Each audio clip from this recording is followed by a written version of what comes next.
जो व्यक्ति तुमसे नजरें नहीं मिलाना चाहता, जिसकी नफरत मतलब से कई गुना ज्यादा बढ़ गई है, जो तुम्हें दुश्मनों से ज्यादा खतरनाक मानता है, जो सिर्फ और सिर्फ तुमसे नहीं मिलना चाहता है, तुमसे बात नहीं करना चाहता। शादीशुदा जीवन या प्रेम का जीवन बिगड़ गया हो तो क्या करें? इससे बचने के लिए क्या किया जा सकता है? ऐसी कंडीशन को पूरी तरह से ठीक करने की व्यवस्था है। सामग्री के नाम पर तुम्हारे किचन से थोड़ी सी सामग्री चाहिए। जानिए पूरा विश्लेषण।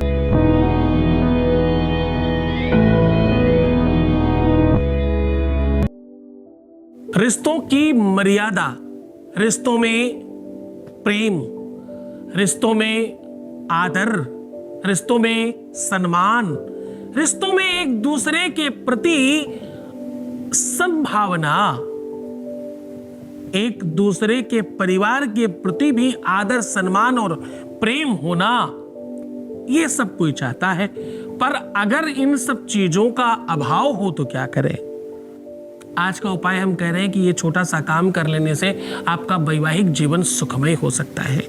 आज हम कह रहे हैं कि ये छोटा सा काम कर लेने मात्र से आपके प्यार में फिर से बॉन्डिंग आ सकती है। आपको चाहिए 3 चम्मच जीरा। अब देखिए, जीरा अपने आप में तुम्हारे हर खाद्य पदार्थ को पाचन तंत्र में मजबूत करने का साधन है। ये बात भी आज पचाने की कोशिश करना कि जीरा ही वो औषधि है जिससे प्यार बढ़ता है। जीरा हमेशा बहुतायतता को सूक्ष्मता में दर्शाने के लिए बताई गई सामग्री का नाम है। उदाहरण स्वरूप कई सारे लोग पर्यायवाची में कहते हैं कि ऊंट के मुंह का जीरा, यानी ऊंट का मुंह बहुत बड़ा और जीरा बहुत छोटा, समझ ही नहीं आएगा। तो उपाय ऊंट के मुंह के जीरे जैसा है। उपाय बड़ा सरल है और फायदा कितना होने वाला? ऊंट के मुंह जैसा, बहुत सारा बड़ा।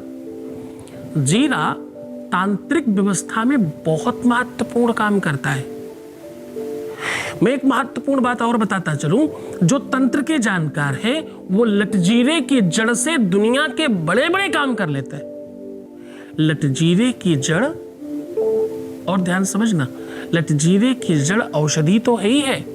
आपके दांत में कोई दिक्कत हो, मुख में आपकी दुर्गंधी हो, आपके अपने रिलेशंस में खराबी हो रही हो, आपके ऊपर कोई तंत्र मंत्र करने वाला हो, आपके घर में कोई अशुभता हो गई हो, आप लटजीरे की जड़ सही नक्षत्र में अच्छे मुहूर्त में घर में शुद्ध करके रख लीजिए, गाय के दूध से धुल करके, देखिए सारी समस्या अपने आप समाप्त हो जाएंगी।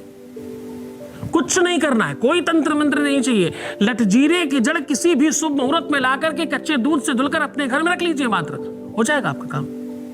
लटजीरे की जड़ पहन लीजिए, आपके दुनिया भर के रोग समाप्त होने लग जाएंगे। हाँ, लटजीरे की जड़ अपने तकिए के नीचे रख करके सो जाइए, आप दुस्वप्न नष्ट हो जाएंगे, खराब सपने नहीं आएंगे। दुस्वप्न नाशनीम धन्याम प्रवेद्याम महेश्वरीम, ऐसा बोलते हैं। दुष्स्वप्न को नष्ट करने की औषधि है ये। जो बच्चा बहुत जड़ता हो, बहुत डर जाता हो, चौंक जाता हो, उसे आप लटजीरे की जड़ पहना दीजिए, ठीक हो जाएगा। अरे 1 करोड़ उपाय है इसके भैया, पर मैं आज लटजीरे की बात नहीं कर रहा हूं, मैं सिर्फ जीरे की बात कर रहा हूं। तुम्हें अगर औषधि में लटजीरा मिले तो भी बहुत काम करता है, क्योंकि ये सब जगह मिलता नहीं, इसलिए हमने लटजीरे का सारा प्रयोग आपके जीरे में डालकर समझाने की कोशिश कर रहा हूं आज। जीरे से तुम्हारा परिवार बच सकता है। मैंने देखा है जिनके सप्तमेश अपने से 4, 8, 12 में हो, जिनके सप्तमेश मंगल, शनि, बुध और बृहस्पति के संसर्गता में हो, उसके बावजूद ठीक हो जाता है। सप्तमेश अगर अष्टम में बैठ जाए तो कहते हैं 2, 3 शादियां होती हैं, उसके बाद भी विवाह नहीं चलता, ऐसा माना जाता है। परंतु जीरा और लटजीरा, ये दोनों चीजें इसको ठीक कर देती हैं। आज उसी संदर्भ में आपको बात कर रहा हूं, उसी संदर्भ में आपको उपाय बताने की कोशिश कर रहा हूं कि जिस दिन आपको ये प्रयोग करना हो, उसके पहले किसी भी बर्तन में रख करके इसे आप हाथ रख करके अभिमंत्रित कर दें और ये कहें कि मैं कल इसका प्रयोग करने वाला हूं, कल मैं इसको उपयोग करूंगी या करूंगा, मुझे वो शक्ति प्रदान करें। और क्या बोलना है? ये सब बोलने के पहले आपको एक मंत्र बोलना है। ओम अंग कंग चं टन तन पम यम वीं, ये बोलना है। ये लगातार कंटिन्यू 5 से 7 बार बोलिएगा।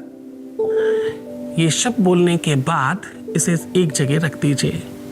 दूसरे दिन किसी भी नॉर्मल ग्लास में, कटोरी में पानी रख करके उसमें थोड़ा थोड़ा थोड़ा थोड़ा ये सब कुछ डालें और अपनी परछाई देखें। और अगर संभव हो आपके पास तस्वीर हो अपने पार्टनर की तो बहुत अच्छा, नहीं तो एक कागज में नाम लिख करके उसमें डुबा दें थोड़ी देर, और जब उस कागज का कलर चेंज होने लग जाए उसके बाद उसे उठा करके कागज को सुखा लें और ये बचा हुआ जल कहीं बाहर फेंकवा दें। अब जब कागज थोड़ा सूख जाए उसके बाद उसमें आग लगा दें। ऐसा करने से आपकी सारी की सारी समस्याएं जल जाएंगी और आपके बीच का द्वेष समाप्त होगा। अब तुम्हारे बीच में प्रेम बढ़ेगा। अब तुम्हारे बीच में वो संबंध में मधुरता और एकाग्रता और दृढ़ता आएगी जो 7 जन्मों तक समाप्त नहीं हो पाएगी। पूरी श्रद्धा के साथ करना, पूरे विश्वास के साथ करना। मैं तुम्हारे साथ हूं। मैं तुम्हें देने को तो कुछ भी ऐसे ही यूं ही दे सकता हूं, लेकिन जब तक तुम अपनी तपस्या में खरे नहीं उतरते तब तक कुछ मिलता कहां है। जब तक तुम अपना ध्यान नहीं रखते तब तक तुम्हारा कोई ध्यान रखने वाला नहीं आएगा। रोने से अच्छा है मुस्कुराकर उसकी तैयारी कीजिए आगे बढ़ने की। जीत जाइए। हारने से अच्छा है जीत पर खुशियां मनाइए। मैं हूं तुम्हारे साथ। ओम नमः शिवाय।